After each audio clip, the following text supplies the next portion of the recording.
কে আসছে তোমাদের জীবনে, এক্স নাকি নেক্সট? ঠিক আছে, এটা কিন্তু একদম রিকোয়েস্টেড একটা শর্ট দেখবো যে কে আসছে তোমাদের জীবনে, এক্স নাকি নেক্সট আসছে। অবশ্যই কিন্তু ডবল ট্যাপ করে শর্টসটাকে ক্লেম করতে হবে।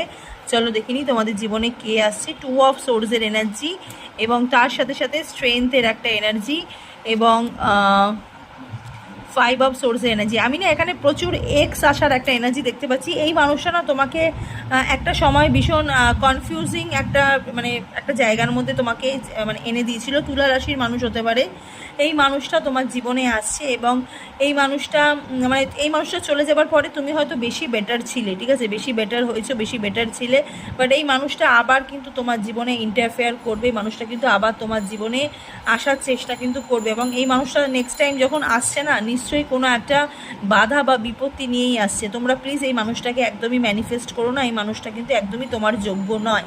God bless you.